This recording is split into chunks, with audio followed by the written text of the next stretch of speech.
smiling as she looked at handmade souvenirs. The next moment, she was gone. At first, I wasn't worried. The market was packed with tourists, street performers, and food vendors. I assumed we had become separated in the crowd. I called her name again and again, no answer. I called her phone. It rang once. Then it went straight to voicemail. I searched every street near the market. I checked every restaurant, every gift shop, and every taxi stand. Nothing. After nearly 2 hours, I reported her missing to the local police.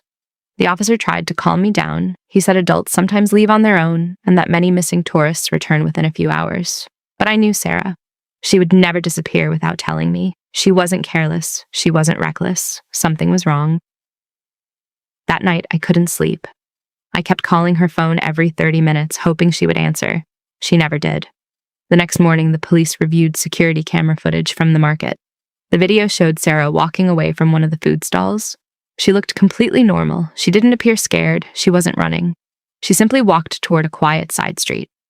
Then the camera feed suddenly ended. The next camera in that area wasn't working. It was as if Sarah had vanished into thin air.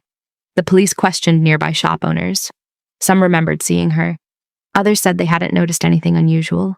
One elderly shopkeeper told officers he had seen a black van parked near the side street for several hours, but he couldn't remember the license plate. That small clue became our only lead. The police searched the area but found nothing. Meanwhile, I started looking through Sarah's travel bag. I hoped to find something that might explain why she walked away. Inside one of the pockets, I found a folded piece of paper. It wasn't a receipt. It wasn't a map. It was an address written by hand. I had never seen it before. When I asked the police about it, they said the address belonged to an abandoned warehouse on the edge of the city. Officers went there immediately. The building was empty, but inside they found signs that people had been there recently. There were food wrappers, blankets, and fresh tire tracks outside. Someone had left only hours before the police arrived. Whoever had been using that place knew they were being watched. My heart sank. On the third day, just as I was losing hope, my phone rang. Unknown number. I answered immediately. For a few seconds, nobody spoke. Then a distorted voice said quietly, "If you want to know what happened to your wife, come alone." I shouted into the phone. "Who are you? Where is Sarah?" The caller ignored my questions. "Come alone, no police." The call ended. I stood frozen. My hands were shaking. I had no idea whether it was a trap or the only chance I had to find my wife alive.